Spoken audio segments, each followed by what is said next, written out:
नमस्कार दोस्तों, मैं हूँ राज। आप देख रहे हैं हाईवे 33।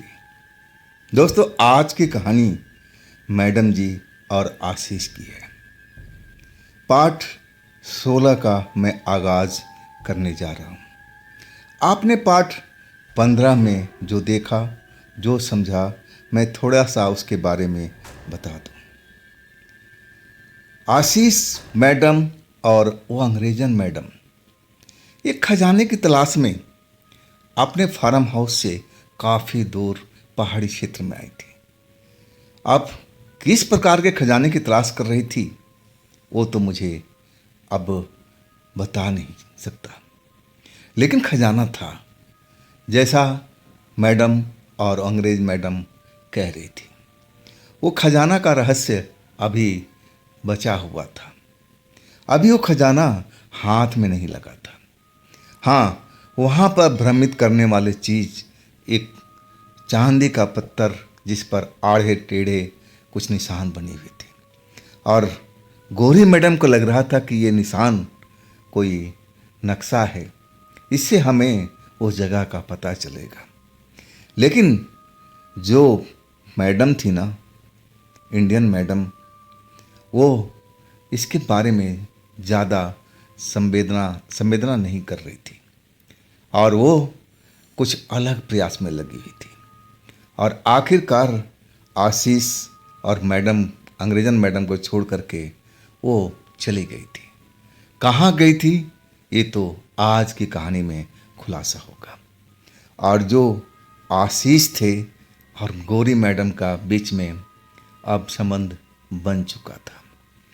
आशीष नहीं चाहते थे उस अंग्रेजन से संबंध बनाने का, लेकिन वो अंग्रेजन जो थी अब वाइन के नशे में अब जो आशीष थे उनको चूर कर दिया था। अब फिर आशीष बहक चुके थे, एक रात को नहीं दूसरी रात भी। और उनको डर लग रहा था कि अब ना जाने क्या हो, अगर मैडम को पता चल गया तो मेरी तो काम खत्म। लेकिन जब मैडम सुबह में आई ना, दरवाजे पर दस्तक हुआ तो आशीष घबराए हुए थे और सोच रहे थे कि अब क्या होगा, अब क्या होगा।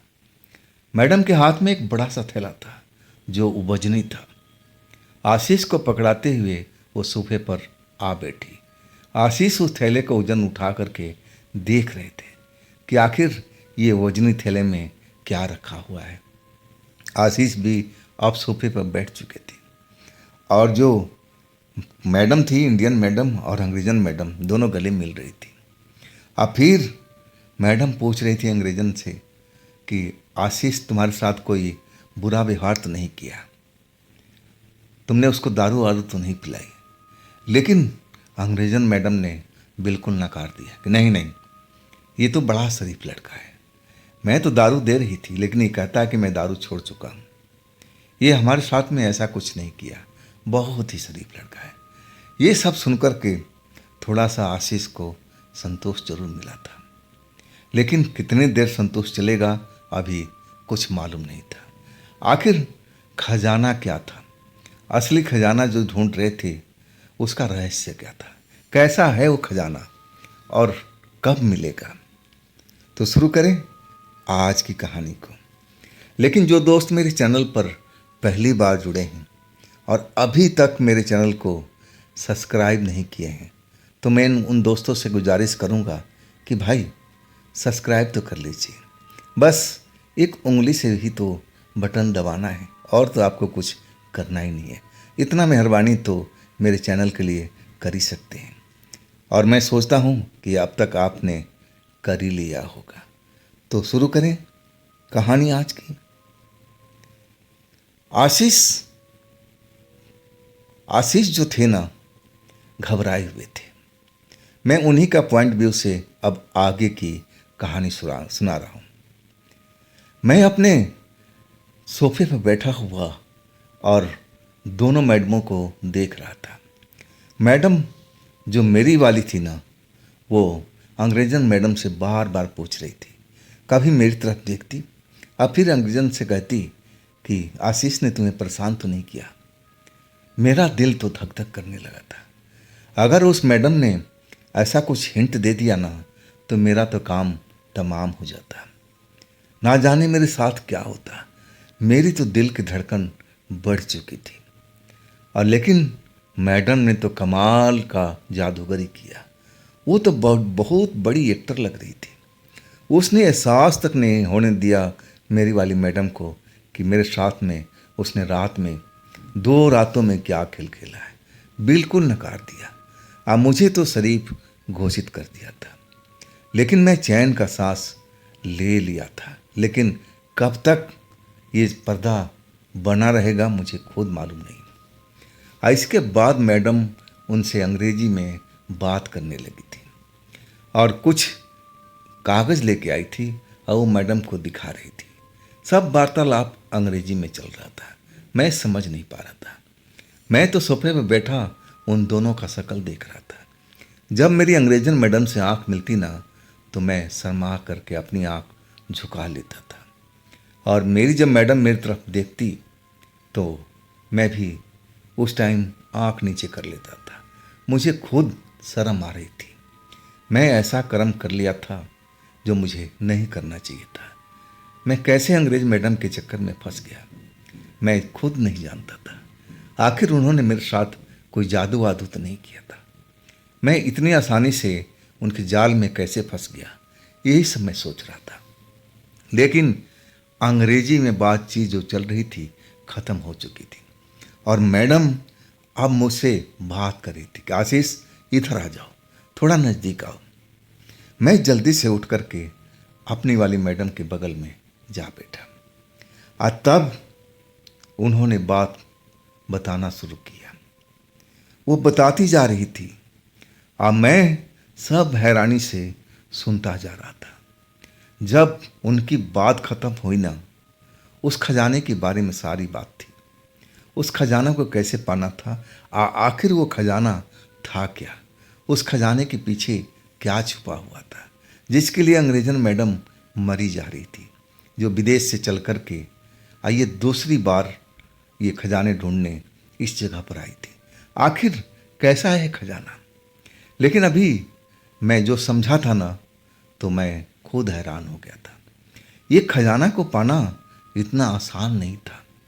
बहुत बड़ा रिस्क था इसमें। अगर जरा सा भी कुछ दाव उल्टा पड़ गया तो हम तीनों की जान जा सकती थी। ये खजाना ही ऐसा था। जो मुझे समझ में आया ना मैं तो डर चुका था। मैं मैडम जी से कहने लगा कि मैडम जी ये तो बड़ा खतरनाक खेल है, ये हमें करना नहीं चाहिए। इसमें तो हम तीनों की जान जा सकती है अगर जरा सी लापरवाही हुई। तब मैडम कहने लगी मैं तब से इसको यही तो समझा रही हूँ, इस खजाने को लोग छोड़ दे और फिर अपने अपनी जगह चले जाए जहाँ से आई है। ये बहुत बड़ा रिस्क है, इसमें कुछ भी हो सकता है। लेकिन कह रही है मैं इतनी दूर से चल के आई हूँ तो मैं इस खजाने को ज़रूर ढूंढूंगी। मान नहीं रही है। आशीष तुम ही बात करो।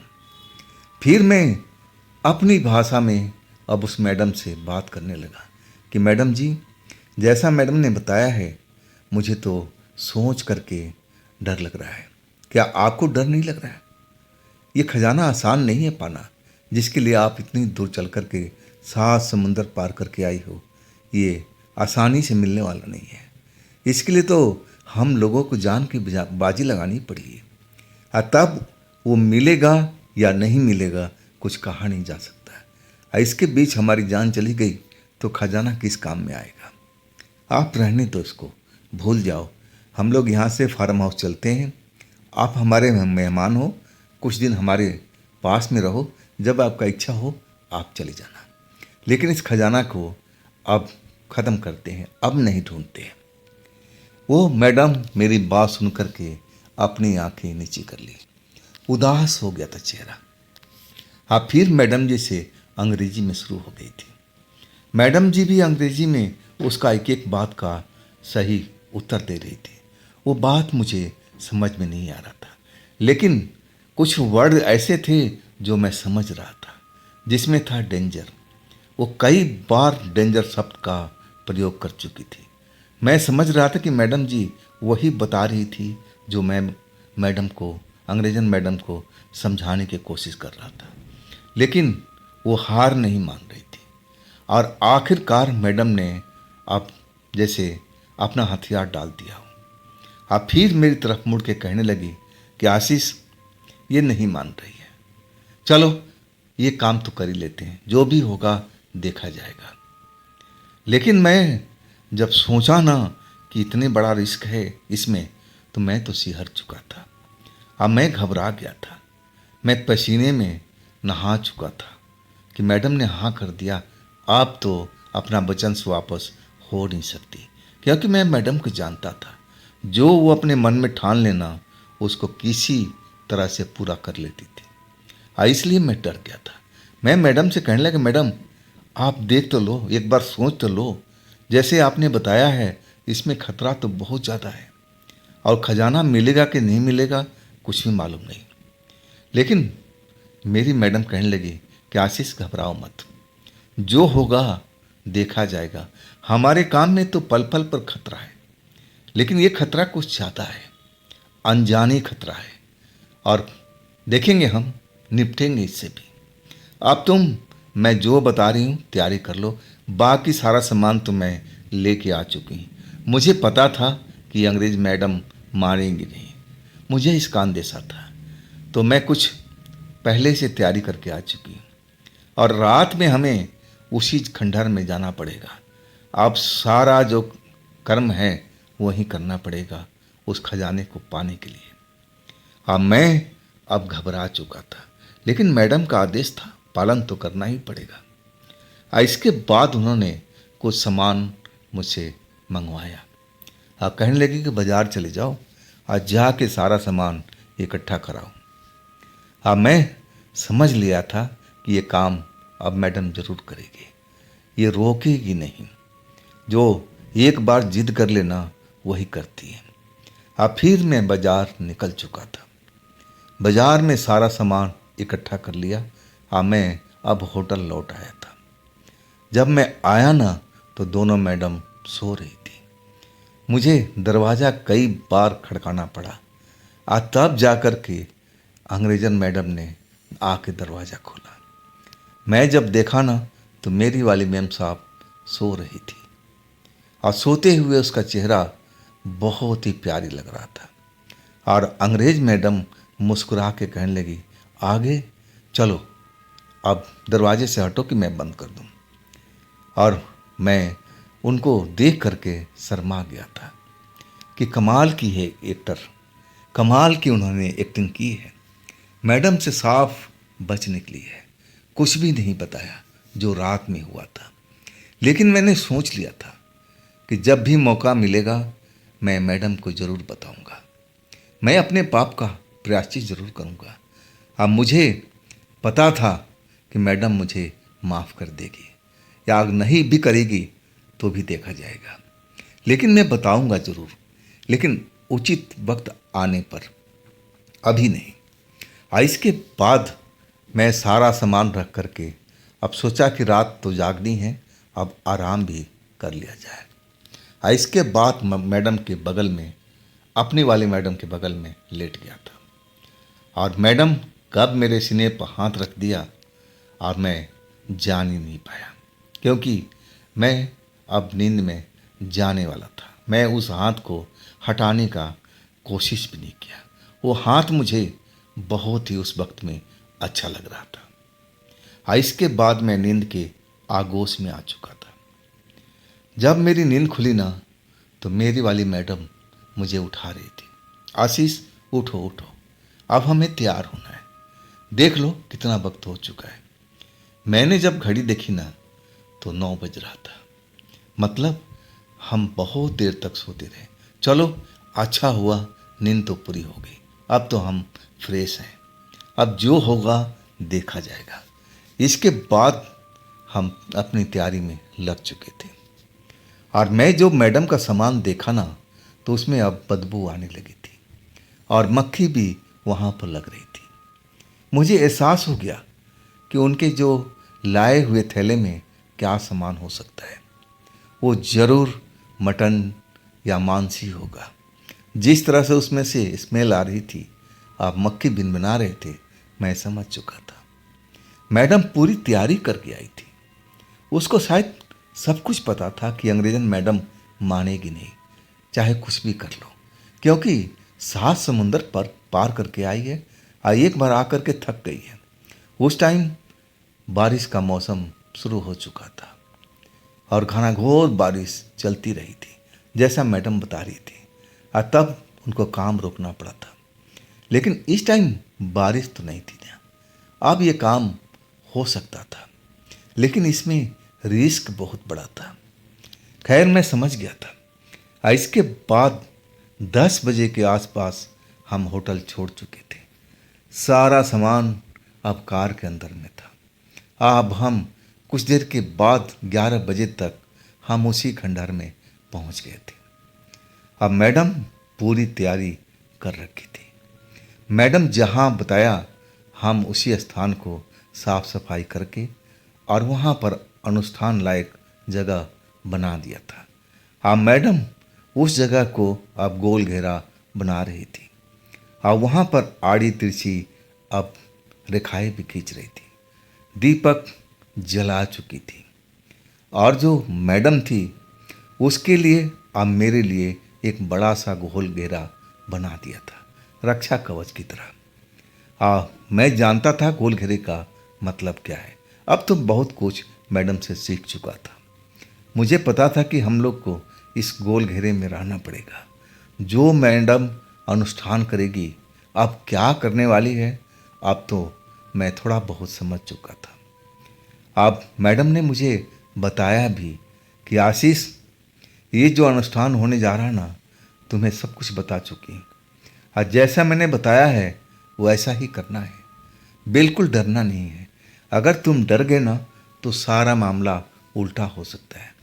और इसके बाद गोरी मैडम से भी अंग्रेजी में बात करने लगे और वो मैडम भी अब हाँ भर रही थी, मतलब वो भी अब तैयार हैं। और इसके बाद अब मैडम अपने पूजा शुरू कर दिया था। घंटा तक पूजा चलता रहा, लेकिन सब वहाँ सामान्य लग रहा था। चांद निकला हुआ था, रोशनी दूर तक फैली हुई थी और दीपक जलता जा रहा था। वो जरा भी लपलपा नहीं रहा था, मतलब अभी तक वहाँ पर कोई आत्मा, कोई शक्ति आई नहीं है। मैं इतना तो समझ चुका था कि दीपक के पास में अगर लो उसका हिलने लगे, बुझने के कगार पर जाने लगे, तो समझ लो कोई शक्ति उस दीपक के पास आ चुकी है। मैं तो इतना सब कुछ अब समझ चुका था, लेकिन घंटा बीतने के बाद भी सब कुछ सामान्य सा दिख रहा था।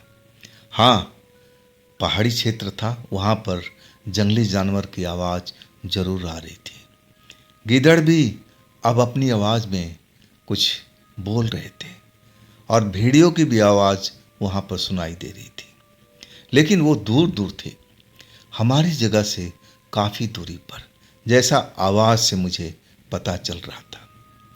और पूजा चलता रहा और तभी मैंने महसूस किया कि जैसे शोर सा हो रहा हो। बहुत सारा जैसे पक्षी अब उस टाइम में आसमान में उड़ते हुए आ रहे हो, ऐसा मुझे अब एहसास हुआ। मैं आसमान की तरफ देखने लगा। अब वाकई मुझे बहुत सारे चमगादड़ एक झुंड में दिखाई दिए, जो हमारी आसपास में घूमने लगे थे और अजीबो गरीब आवाज़ निकाल रहे थे। मैं समझ गया कि जो मैडम पूजा कर रही है ये उसी का असर है, मतलब हम लोग अब पूजा की आगे की ओर बढ़ रहे हैं। पहला स्टेप अब आ चुका था। जैसा मैडम ने बताया सब कुछ ऐसा ही हो रहा था। और मैं जब उन चमगादड़ों को देखना शुरू किया ना, तो आम चमगादड़ों से विशेष अलग थे। उनकी आँख लाल लाल से दिखाई दे रही थी और उनकी आवाज़ थोड़ा भयानक भी थी। पंख भी उनके बड़े बड़े थे और कई बार वो तो हमारे नज़दीक से भी उड़ जाते थे। एक हवा में तेज सरसराहट होती थी और सही मायने मेरा दिल धक से हो जाता था। जब इतनी नज़दीक से मेरे बगल से चमगादड़ उड़ती। लेकिन मैडम अपना पूजा में मग्न थी और अंग्रेज़न मैडम मेरे पीछे खड़ी थी। मैं देख नहीं पा रहा था कि उन पर इस चीज़ का क्या असर हुआ, और आखिरकार मैं मुड़ कर देखा, लेकिन वो जैसे अपनी आंखें बंद कर रखी हो, वो देखना नहीं चाहती है।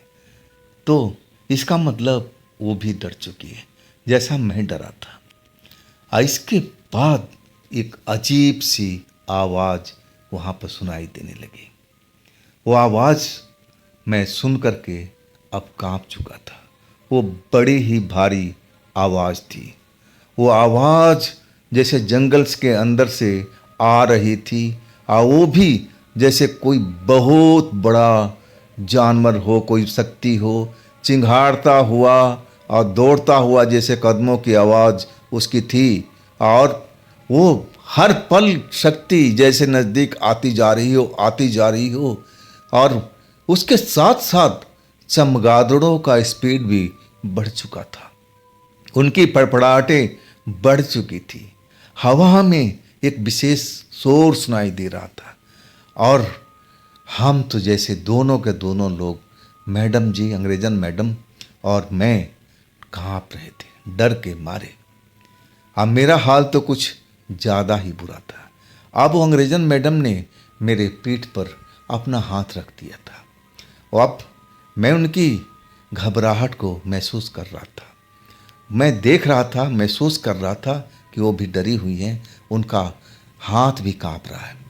शायद इतना भयानक आवाज़ सुनकर के वो डर चुकी थी। लेकिन वो आवाज़ थी किसकी? और जो आवाज़ थी लगातार तेज होती जा रही थी, तेज होती जा रही थी, और जैसे कोई अब पेड़ों को हटा करके अब हमारे पास आता रहा हो, आता रहा हो। अब पेड़ों की टहनियों की टूटने की सरसराहट सब कुछ महसूस हो रहा है। अब कुछ ही देर के बाद में वो जो चीज़ हम महसूस कर रहे थे दूर से, अब हमारे मैडम जी के सामने खड़ा था, जहाँ मैडम जी पूजा कर रही थी। मैंने जब पहली बार उसको देखा ना, तो मैं तो हिल चुका था। इतना भयानक मंजर था कि मैं तो आंखें सेकंडों के लिए बंद कर लिया था। मुझसे देखा नहीं जा रहा था। ऐसा कुरूप इंसान तो बोल ही नहीं सकते। देखने में लंबा चौड़ा, बड़ा सा सर उसका, और उसका चेहरा इतना भयानक था, बाहर दांत निकले हुए थे, राक्षस की तरह दिखाई दे रहा था। और उसी की आवाज़ थी, और उसी की कदमों की वो चलने की आहट थी। वाकई में उसके पैर काफ़ी बड़े बड़े थे। ऐसा साइज देख करके मैं खुद हैरान था कि कितना शक्तिशाली होगा, इतना बड़ा शरीर, और हाइट भी अच्छी खासी, लग रहा था कि 9-10 फीट होगा। और चेहरा मोहरा और भयानक। और मैं अब क्या बताऊं, मैंने ऐसी इंसान को देखा नहीं था। इंसान तो नहीं लग रहा था, वो जरूर राक्षस ही था, कोई पिशाच था। और मैडम के आगे खड़ा होकर के मैडम को अपनी बड़ी बड़ी आंखों से घूर रहा था। मैडम साधना में मगन थी, लेकिन शायद उनको एहसास हो चुका था कि जिसकी उनकी प्रतीक्षा थी वो घड़ी आ चुकी है। और मैडम ने तो सब कुछ प्लान सेट कर रखा था कि कब क्या करना था। अब मैडम अपना एक हाथ उठा करके हवा में एक उंगली ऊपर कर दिया था। अब मुझे अब क्या करना था, अब मैं जान चुका था। हमारे पास ही वो मटन वाला वो बैग था, जिसमें मटन रखा हुआ था, मांस रखा हुआ था। अब मुझे उस मांस को दूर दूर तक निकाल के अपने हाथों से फेंकना था। हालांकि मैं वेजिटेरियन था, लेकिन इस टाइम मैडम का आदेश का पालन करना था। और जब मैं बोरी खोला ना, तो एक सड़ा सा बदबू उसमें आने लगा था। अब मुझे लगा कि मांस सुबह से ला कर रखा हुआ है और उसमें अब स्मेल सी आ रही है। लेकिन जैसा आदेश था मैं कर रहा था। बड़े बड़े मांस के टुकड़े थे। अब मैं उठा करके दूर दूर हर तरफ फेंकने लगा। लेकिन अभी भी वो जो राक्षस था, शैतान की तरह खड़ा था मैडम के पास में। हाँ, मैडम भी अब शांत थी, अपना पूजा पाठ करते जा रही थी। और आखिरकार जब मैं चारों तरफ मांस का टुकड़ा फेंक दिया तो लास्ट जो टुकड़ा बचा था, मैं समझ गया कि अब मुझे कहाँ फेंकना है। इसके बाद वो टुकड़ा उसी इंसान तो नहीं बोल सकते, उस हैवान के पास फेंक दिया। और उस हैवान ने तो जैसे हवा में ही लपक लिया था। फिर तेजी से मुंह में डाल करके जिधर जिधर मैं फेंका था वो शायद उसको स्वाद लग चुका था। इसके बाद वो ढूंढने चला गया। यही तो मैडम की चाल थी कि उस जगह से वो थोड़ा दूर चला जाए। वाकई में कुछ पल के लिए वो एकदम से गायब हो चुका था। फिर एक अलग सी आवाज़ अब आने लगी थी। जैसे लग रहा था कि कोई लेडी चलकर आ रही हो। पाजेब जैसी आवाज़ पैरों से अब निकल रही थी। मैंने उस तरफ देखना शुरू किया जिधर से वो आवाज़ आ रही थी। मैं अभी तक देख नहीं पाया था और मैं उसी तरफ अपना कान, अपना आँख लगाए हुए था। जैसे जैसे पाजेब की आवाज़ नज़दीक होती जा रही थी, तेज होती जा रही थी, मेरे दिल की धड़कन बढ़ती जा रही थी कि अब क्या होने वाला है, अब क्या होने वाला है। पहला स्टेप तो हमने पार कर लिया था। उस शक्ति को हम अपने यहाँ से दूर भेज चुके थे। अब तो मांस का टुकड़ा ढूंढ ढूंढ करके खा रहा होगा। एक टाइम पीरियड था, उसी टाइम पीरियड के अंदर में सब कुछ काम करना था। अगर वो टाइम ख़त्म हो जाता तो मांस खा करके दोबारा लौट सकता था। वो उसी टाइम का हमें इंतज़ार करना था कि जब तक वो मांस खाता रहे और हमारा काम ख़त्म हो जाए। जब आवाज़ पाजेब की, घुंघरू की अब ज़ोर ज़ोर से सुनाई देने लगी, मैं देखता रहा। चांद की रोशनी में मुझे एक सफ़ेद वस्त्र वाली लड़की दिखाई दी। वो भी हाइट उसकी लंबी थी, 7-8 फीट तो रही होगी।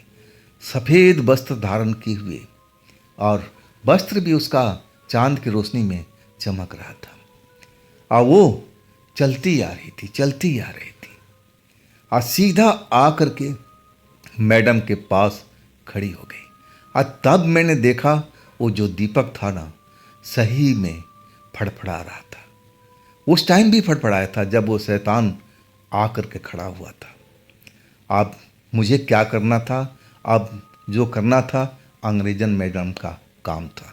दूसरा स्टेप उनको दिया गया था, उन्हीं का ये काम था। जब वो सफ़ेद वस्त्र वाली लड़की मैडम के गोल घेरे के आगे खड़ी हो गई, अब दिया का लैंप फड़फड़ाने लगा जैसे दिया बुझ जाएगी। अब मैडम ने अपना हाथ उठाया और 2 उंगली दिखाई, मतलब दूसरा स्टेप फटाफट करना है, इसमें वक्त गंवाना नहीं है। दूसरा स्टेप अंग्रेज मैडम को करना था। और अंग्रेज मैडम को मैं देखा ना तो चेहरे पर लग रहा था कि पसीने से नहाई हुई है। शायद इतना भयानक चेहरा कभी उन्होंने देखा नहीं होगा। और इस जगह पर जो हो रहा है शायद वो कभी भी देखा, महसूस किया भी नहीं होगा। इसलिए वो डरी हुई थी और डर से कांप रही थी। लेकिन वो स्टेप करना था। अगर वो स्टेप नहीं करती तो बहुत मुश्किल हो सकता था। सब किए कराए पर पानी फिर सकता था। हम तीनों की जान भी जा सकती थी। और आखिरकार मैंने मैडम को बोला कि जल्दी करो, आपका काम है। और जैसे वो गोल घेरा से निकलने में हिचक रही हो, मैं जोर से धक्का दिया कि जल्दी जाओ, अब हमारे पास वक्त बहुत कम है। और जैसे ही धक्का दिया, मैडम जो थी अंग्रेजन, एक बार मेरी तरफ मुड़ कर देखी गुस्से में, लेकिन अगले पल वो दौड़ पड़ी थी। उस सफ़ेद कपड़े वाली महिला के पास चली गई थी। मैंने देखा वहाँ जा कर के अब उसको जो अंग्रेजन मैडम थी ना, उस लड़की की आंखों में नहीं देखना था। बस वो हाथ में जो पहन रखी थी कंगन टाइप का, दोनों हाथों में, उसमें से दाहिने हाथ वाला कंगन उतार लेना था और अपने हाथ में पहन लेना था, दाहिने हाथ में। अब फिर वापसी आ जाना था।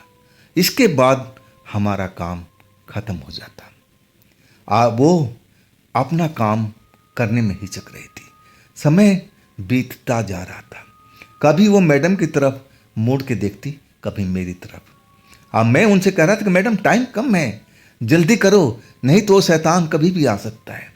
जैसे ही मांस खत्म होगा वो हमारे पास पहुंच जाएगा। जल्दी करो मैडम, हम लोग मारे जाएंगे नहीं तो। मैं बार बार उसका साहस बढ़ा रहा था। वो लड़की तो जैसे स्टैच्यू की तरह हो गई थी, सफ़ेद कपड़ों वाली, मैडम के दिया के सामने गोल घेरे से बाहर खड़ी, जैसे कोई मूर्ति बन गई हो। मैडम उसी के पास में अंग्रेजन मैडम खड़ी। आप सोच रहे कि मैं करूं या ना करूं, लेकिन मैं पीछे से चिल्ला रहा था, मैडम जल्दी करो, नहीं तो हम तीनों के तीनों मारे जाएंगे। आखिरकार मैडम ने साहस दिखाया और दाहिने हाथ का जो कंगन पहन रखी थी उसको उतारने लगे, लेकिन हड़बड़ाई हुई थी, बार बार कोशिश कर रही थी, कंगन निकल नहीं रहा था। पूरी शक्ति लगा रखी थी, लेकिन अब वो ज़्यादा व्यग्र थी, हड़बड़ाहट में, शायद इसलिए गलती कर रही थी। जिस तरह से निकालना था वो निकाल सकती थी, लेकिन उनको निकालने नहीं आ रहा था। मैं बता रहा था कि आप हाथ को दबाओ, आप बाहर खींच लो, कंगन आराम से निकल जाएगा। मुझे पता था कि भारतीय लड़की चूड़ियाँ पहनती है तो सीधा मुट्ठी खोल बंद करके पहनाया जाता है, निकाला जाता है, और नहीं तो खुले हाथ में कभी भी ना कंगन जा सकता है ना आ सकता है। मैं वही तरीका बता रहा था कि मैडम उसकी मुट्ठी बंद करके और तब खींचो। और तब तक वो शैतान मांस जो खा रहा था शायद आखिरी निवाला खा चुका था। और फिर उसकी चिघाड़ने की आवाज़ सुनाई देने लगी, और मैं तो अब पसीने से नहा चुका था। और वो अंग्रेजन मैडम बार बार कोशिश कर रही थी कि कंगन निकाल लिया जाए, कंगन निकाल लिया जाए। और कंगन चांद की रोशनी में अजीब सा चमक रहा था, जैसे उसमें हीरा मोती जवाहरात जड़े हुए हैं। उसका प्रकाश अलग ही था। मैडम विफल हो रही थी बार बार। मैं चिल्ला चिल्ला के कह रहा था कि मैडम आखिरी बार है, कोशिश कर लो, नहीं तो हम तीनों को तीनों मारे जाएंगे। मैडम पसीने से नहाई हुई थी। मैं उनको चिल्ला के बता रहा था कि पहले उसकी मुट्ठी दबाओ, बंद करो, आप फिर कंगन को बाहर खींच लो, जल्दी करो, अब टाइम नहीं है, नहीं तो हम तीनों को तीनों मारे जाएंगे। आखिरकार मैडम ने हौसला दिखाया और वो जैसा मैंने बताया था वैसे किया, और फिर कंगन निकल चुका था। और फिर मैडम ने दाहिने हाथ में धारण कर लिया। और जैसे ही धारण किया ना, वो जो बनमानुष जैसा दिखने वाला जो शैतान था और वो जो गुस्सा दिखा रहा था, चिल्ला रहा था, अब वो शांत हो चुका था। अब मैडम दौड़ करके गोल घेरे में मेरे पास आ चुकी थी। और जैसे ही कंगन निकाला ना, वो जो सफ़ेद कपड़ों वाली लड़की थी अब फिर उसी जगह पर नीचे बैठ गई थी, जमीन के ऊपर में, आज सीधा अब मैडम की तरफ देख रही थी। इसके बाद मैडम ने अपना पूजा एक तरह से पूरा कर लिया था, उठ करके खड़ी हो गई। लेकिन मेरी नज़र में पूजा खत्म हुआ था, मैडम का तो अभी ना जाने क्या क्या करना था। लेकिन सबसे बड़ी शांति मिली थी कि वो जो मांस खाने वाला जीव था ना, अब वो शांत हो चुका था, मतलब उससे हमारा पीछा छूट चुका था। अब जो करना था सफ़ेद वस्त्र वाली लड़की के साथ में। इसके बाद मैडम उठ करके उसके पास चली गई थी, गोल घेरा से बाहर। कुछ उसके साथ में अब तंत्र मंत्र करने लगी थी। इसके बाद जैसे उसको आदेश दिया कि तुम अभी चले जाओ, जब हम बुलाएंगे तब तुम आ जाना, इस वक्त तुम हमारे पास से निकल जाओ। वो जैसे ही आदेश दिया वो आदेश वो मान गई। फिर जिधर से आई थी उधर वो चली गई। इसके बाद मैडम हाथ झाड़ते हुए कहने लगी कि चलो अब हमारा काम ख़त्म हो गया। मैंने तो चैन की सांस ली। वो अंग्रेजन मैडम मेरे गोल घेरे में खड़ी थी। अब उसके हाथ में वो चमकता हुआ कंगन था। मैं जब कंगन को देखा ना तो वाकई बहुत बेशकीमती कंगन लग रहा था। उसमें तो बहुत तरह का रत्न जैसे जड़े हुए थे और चांद के रोशनी में अजीब सा प्रकाश निकल रहा था। मैं समझ गया था कि यही खजाना था। अरे निकालना था तो दोनों कंगन निकाल लेते ना, लेकिन एक ही कंगन का जरूरत था। एक ही कंगन से अब गौरी मैडम का जो काम था वो पूरा होना था। मैं अब जान चुका था। इसके बाद मैडम आदेश दिया कि आशीष हम अब चलेंगे। अब मैं समझ गया था मुझे क्या करना है। जो काम की चीज़ थी मैं उठाना शुरू कर दिया और जो काम का नहीं थी उसी जगह पर छोड़ दिया। इसके बाद हम कार में आ चुके थे। अब मैडम और गौरी मैम दोनों आस-पास बैठी हुई थी। मैडम बिल्कुल शांत थी। गौरी मैडम पसीने में अभी भी भीगी हुई थी, ना तो सही ढंग से बोल पा रही थी। अब वो बार बार अपने कंगन को देख रही थी और हमारी वाली मैडम उसको समझा रही थी कि बिल्कुल डरो मत, जो करना था हम कर लिए, अब डरने की आवश्यकता नहीं है और बाकी जो काम होगा अब फार्म हाउस पर होगा। हम रात तो होटल में गुजारेंगे और सुबह होते ही हम फार्म हाउस निकल जाएंगे। मैं समझ गया था कि अब जीत मैडम की हो चुकी है। जो काम के लिए अंग्रेजन मैडम आई थी वो खजाना उनको मिल चुका है, लेकिन इस खजाने से वो क्या सिद्ध करना चाहती थी एक कंगन से, अभी तो मुझे समझना बाकी था। इसके बाद हम लोग होटल में आ चुके थे। मैडम सीधा बाथरूम में नहा धो करके फ्रेश होकर के निकली और फिर हमें भी अब उस जगह पर नहाना पड़ा। मैं तो सड़ा हुआ मांस अपने हाथ से निकाला था। अब मैं प्योर वेजिटेरियन आदमी, मुझे तो अलग सी कुछ महसूस हो रही थी। मैं रगड़ रगड़ के साबुन से नहाया, तभी मेरा मन पवित्र नहीं हो पाया था। लेकिन ये तो कर्म था, ये तो हमें करना ही था। इसके लास्ट में गौरी मैडम गई थी।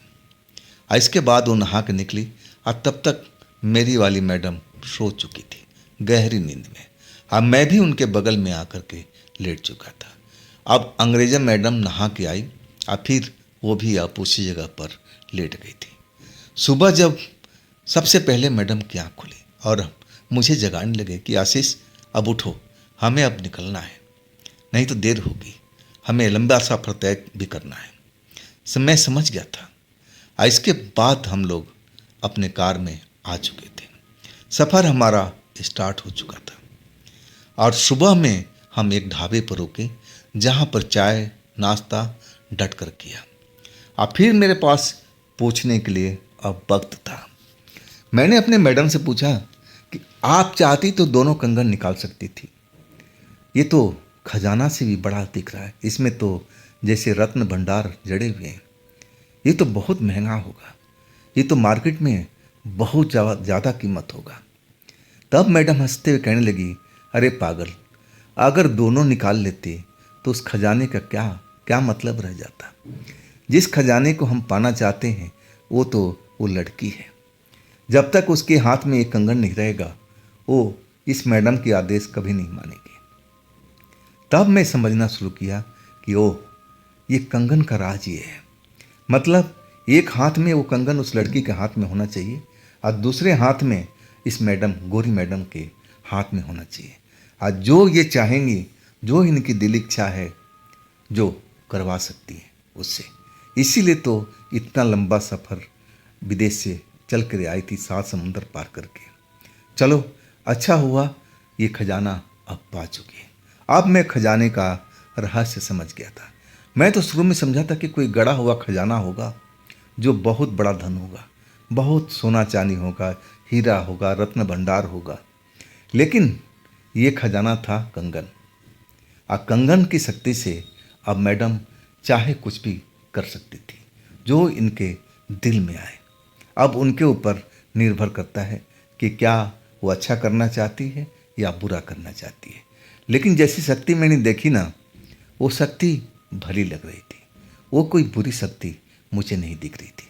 अब मुझे महसूस हो रहा था कि मैडम ये भी कोई भलाई का ही काम करेंगे, कोई बुराई वाला काम इनका नेचर नहीं है। इसके बाद हमारा सफ़र चल रहा था और आखिरकार हम शाम के टाइम अपने फार्म हाउस पर पहुंच गए थे। इसके बाद हम लोग थक करके चूर थे।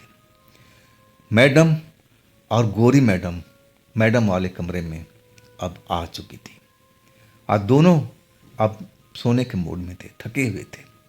अब मुझसे मेरी मैडम कहने लगी, आशीष आप तुम उसी कमरे में चले जाओ, कुछ दिन के लिए ऐसा कर लो जब तक ये गोरी मैडम है, ये भी अब चली जाएगी कुछ दिनों के बाद में। अब फिर हम हैं और तुम हैं, तीसरा कौन है? मैं मुस्कुरा कर मैडम की तरफ देखा जैसे मैं नाराज हूँ, लेकिन मैं भी थका हुआ था, मैं भी सोना चाहता था और आखिरकार अपने कमरे में आ चुका था, अपने बिस्तर पर गिर चुका था। और कब मुझे नींद आई मुझे खुद का पता नहीं। अब शाम से रात हो चुकी थी, रात भी आधी रात को।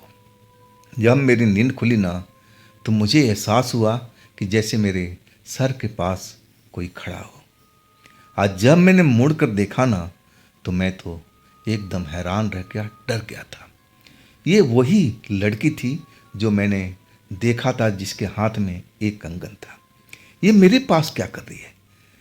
इसको तो मैडम के पास जाना चाहिए, अंग्रेजन मैडम के पास में। मैं उछल गया था बिस्तर से उसको देख करके, लेकिन उसके चेहरे पर कोई हंसी, कोई मुस्कुराहट नहीं। वो बिल्कुल मेरी तरफ देख रही थी, इंसान की तरह पलक भी झपका रही थी, जैसे वो मुझे जी भर कर देखना चाहती है। मैं उसकी तरफ देख के कहने लगा, आप गलत जगह पर आ गए हैं, ये स्थान मेरा है, आपको अगले वाले सामने वाले कमरे में जाना है, जहाँ पर आपकी मैडम अब है, जो कंगन आपका दूसरा है उनके हाथ में है, आप उनके कमरे में चले जाइए, मेरे घर से अब विदा हो जाइए।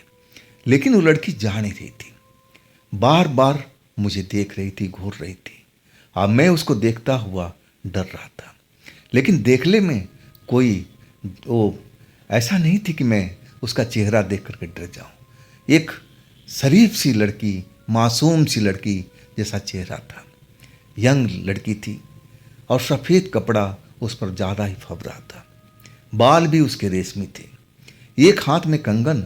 मैं देख करके एकदम उसका चमक देख करके हैरान था, वो बहुत ज़्यादा चमक रहा था। मैं बार बार उनको कह रहा था कि मैडम के कमरे में जाइए, आपको वहीं मिलेंगी मैडम जिसके हाथ में कंगन है, आप उन्हीं का आदेश पालन करेगी, मेरे कमरे से निकल जाइए। लेकिन वो मेरे कमरे से हिल कर राजी नहीं थी। अब मुझे लगने लगा कि मुझे अब रहना यहाँ पर ठीक नहीं है, मैं मैडम के जाके बताऊँ। फिर मैं दरवाज़ा खोल करके जाने लगा, लेकिन जैसे ही दरवाज़ा खुला ना, वही चेहरा मेरे सामने दरवाजे पर छप गया था। मैं 2 कदम पीछे हट चुका था। उनके चेहरे पर, उस लड़की के चेहरे पर अब मैं मुस्कुराहट देख रही थी। वो मुस्कुराहट मुझे खतरनाक दिखाई दे रही थी। मैं पहली बार इस आत्मा लड़की को मुस्कुराते हुए देखा था। उसके दिल में क्या चल रहा था मैं जान नहीं पा रहा था। मैं डर चुका था, खौफ में आ चुका था। अब बार बार उसको रिक्वेस्ट कर रहा था कि आप दरवाज़ा खोलने दीजिए, मुझे बाहर निकलना है, मुझे बाहर निकलना है। लेकिन वो दरवाजे पर अड़ चुकी थी। सेकंडों में हमारे पलंग से उठ करके दरवाजे पर आ चुकी थी। मैं तो ये देख करके हैरान रह गया था। फिर मैंने डर के मारे चिल्लाना शुरू कर दिया, मैडम जी जल्दी आइए, जल्दी आइए। और शायद मैडम की आंख खुल गई थी और उधर से मैडम आवाज़ लगाने लगी कि क्या हुआ आशीष, मैं अभी आ रही, अभी आ रही हूँ। और मैडम का कदमों की आवाज़ मुझे सुनाई देने लगा। और आखिरकार जैसे ही दरवाजे पर मैडम आई, अब मैं जैसे ही मुड़कर देख रहा हूँ, वो सफ़ेद वस्त्रों वाली लड़की गायब हो चुकी थी। मैडम दरवाज़ा खोल दिया, दरवाज़ा हमारा लॉक तो होता ही नहीं था, और मैडम सीधा कमरे में घुस गई। उनके पीछे पीछे अंग्रेजन मैडम थी। अब मैं जल्दी जल्दी से हर चीज़ बयान करने लगा कि वो आत्मा लड़की हमारे पलंग के सिरहाने खड़ी थी, मुझे घूर रही थी। मैं जब उसको बोलने लगा कि आप दूसरे कमरे में जाइए, लेकिन वो गई नहीं, मेरे पास ही मुझे घूर घूर कर देख रही थी। सारा स्थिति मैं बयान कर चुका था। तब मैडम मुस्कुराने लगे। अरे कहने लगे, आशीष, वो ऐसी कोई आत्मा नहीं है जो तुम्हें नुकसान पहुंचाए। वो तुम्हें देखना चाहती थी, समझना चाहती थी कि तुम हो कौन। इसीलिए तुम्हारे पास में आई थी। तुम तो डर गए। डरने की उसे ज़रूरत नहीं है। वो एक अच्छी आत्मा है। वो किसी का नुकसान नहीं पहुंचाती। लेकिन मैं कहने लगा, दरवाज़ा पर आके खड़ी हो गई थी और उसके चेहरे पर एक चंचल खतरनाक मुस्कान दौड़ रहा था और उस मुस्कान का अर्थ मैं समझने लगा था। और मैं मैडम से कहने लगा कि कहीं वो मेरे साथ। अब मैं इतना ही कह पाया था कि मैडम खिलखिला के हंसने लगी और कहने लगी, तो क्या हुआ, सो जाते उसके साथ में, क्या फर्क पड़ता। अच्छी आत्मा थी। वो तुम्हें जांच रही थी, परख रही थी, इंसान को समझने की कोशिश कर रही थी। वो काफ़ी दिनों से कैद थी उसी शैतान के चंगुल में, और एक तरह से तुमने, हमने और सबने मिलकर के उसको आज़ाद कराया। अब वो खुली हवा में एक तरह से सांस ले रही है। अब इस दुनिया को समझनी चाहती है कि दुनिया अब कहाँ से कहाँ पहुँच पहुँच गई है। इसके बारे में वो जिज्ञासा कर रही है और तभी तुम्हारे पास में आई थी। मैं मैडम की बात समझ रहा था, लेकिन उसके चेहरे पर वो कुटिल मुस्कान, खतरनाक मुस्कान देख करके मैं डर चुका था। कहीं वो रात में मेरे साथ में कुछ हो जाता तो। मैडम मुझे बार बार कह रही थी कि आशीष, अगर तुम्हें फिर दिखाई पड़े ना तो तुम मुझसे डरना मत। फिर मैडम से कहने लगी, गौरी मैडम से, कि उसको अपने काबू में लो ना। अब तुम आदेश दो, वो तो तुम्हारी एक तरह से सारी बात को मानेगी। फिर मैडम, जो गौरी मैडम थी, कहने लगी कि आप हमारे पास में आ जाओ और इनके पास बिल्कुल मत जाना। आप वो दिखाई नहीं पड़ रही थी, लेकिन लग रहा था कि हमारे आस पास में है। फिर मैं मैडम से कहने लगा कि देखिए, मैं अकेले सो नहीं सकता, मुझे डर लग रहा है। तो अब वही मैडम कहने लगी, चलो अब उसी कमरे में सोते हैं तीनों के तीनों जने। अब मैं इसको अंग्रेज मैडम को तो छोड़ नहीं सकती ना। इसके बाद मैं मैडम वाले कमरे में, बेडरूम में आ चुका था। लेकिन मुझे सोने में कठिनाई हो रही थी। मुझे लग रहा था कि बार बार मेरे चेहरे पर कोई जैसे कोई छू रहा हो, टच कर रहा हो। और मैं जैसे ही नींद आती ना, मैं उस टच को, वो उसको छुअन को महसूस करके मैं डर जाता था। मैडम की तरफ देखता, मैडम तो नींद में जा चुकी थी। सारी रात मेरे साथ में ऐसा हो रहा था। जब मुझे गहरी नींद आने की कोशिश होती ना, तो ऐसा लगता था कि जैसे मुझे कोई गालों को छू रहा हो, कभी मेरे बालों को छू रहा हो। अब मैं समझ गया कि वही सफ़ेद वस्त्रों वाली लड़की पुण्य आत्मा है। वो मुझे देख रही है जैसा मैडम कह रही थी, लेकिन उसका छुअन मुझे ज़रूर कुछ अनुभव करा रहा था। मैं समझ रहा था कि उसके मन में क्या चल रहा है, वो इंसान से क्यों मिल रही है, उसका मतलब क्या है, मैं भली भांति जान चुका था। लेकिन ऐसा करते करते सुबह हो चुकी थी। मेरी तो नींद पूरी नहीं हुई, लेकिन दोनों मैडम अब फ्रेश दिखाई दे रही थी, उठ गई थी। अब मैं कहने लगा कि मुझे सोने दीजिए, मैं नींद पूरा करूँगा। आप मैं पूरी बात बताया कि मैं रात भर सो नहीं पाया हूँ। तब मेरी वाली मैडम कहने लगी, अरे आशीष, उससे डरो मत, वो बड़ी प्यारी आत्मा है और वो किसी का कुछ बुरा नहीं कहती, ना चाहेगी। उसे डरने की आवश्यकता नहीं है। लेकिन मैं समझ रहा था उसका छुअन को, मैं सब कुछ समझ रहा था कि उसके दिल में क्या चल रहा था। और आखिरकार मैडम कहने लगी कि आशीष, अब तुम आराम करो, अब ये जो काम है ये ख़त्म हो चुका है। मैडम, गौरी मैडम कुछ दिन हमारे पास में रहेगी और फिर ये वापसी चली जाएगी। मैंने पूछा कि आखिर ये कंगन को करेगी क्या, इस आत्मा को क्या करेगी लेकर के। तब मेरी वाली मैडम मुस्कुरा के कहने लगी, आशीष, तुम्हें और हमें क्या करना है, ये जो चाहें करें। इसी के लिए तो ये 2 बार इंडिया आ चुकी है और पहली बार कोशिश नाकाम हो चुका था, लेकिन इस बार कोशिश सफल हो चुका है। खैर, हमें इससे कोई मतलब नहीं, जो चाहें ये करें। हमारा काम था, हमने कर दिखाया। अब इनका जो काम है ये खुद करें, इसका बुरा भला ये खुद सोचेंगे। तब मुझे समझ में आ गया कि हाँ, वास्तव में जो मैडम कह रही है ना, सही बात है। हम लोग को उसके बारे में चिंता करने की ज़रूरत नहीं है।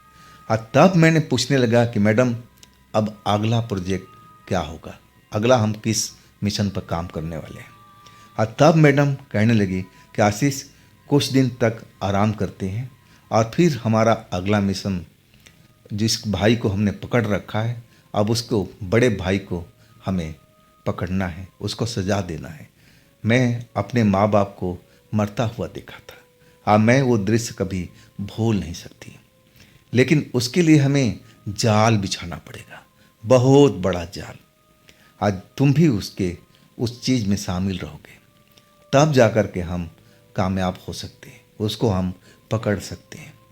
इसके बाद मैं समझ गया था कि आने वाले दिनों में हम बहुत बड़ा एक मिशन करने वाले हैं, और वो भी बड़ा ही खतरनाक मिशन होगा। एक शैतान आत्मा को पकड़ना था। उसका छोटा भाई मैडम के कब्जे में था। अब उसके बड़े भाई को अब मैडम पकड़ना चाह रही थी, उसको सज़ा देना चाहती थी, उसको ऐसी सज़ा कि कभी भी खुले हवा में सांस न ले पाए। यही तो मैडम चाहती थी, उसकी कर्मों का सज़ा देना चाहती थी। तो दोस्तों, आज की कहानी हम यहीं पर समाप्त करते हैं, और अगला जो मैडम का मिशन होगा अगले भाग में, पार्ट 17 में लेकर आएंगे। ये कहानी आपको कैसी लगी, आप हमें कमेंट में ज़रूर बताइएगा, और ये चैनल को भी आप लाइक कीजिएगा, सब्सक्राइब कीजिएगा, शेयर कीजिए, अपने दोस्तों के पास ज़रूर भेजिएगा। अब फिर हम मिलते हैं अगले रोज़ एक नई घटना, एक नई कहानी के साथ में। आप लोग अपना ख्याल रखिएगा। नमस्कार।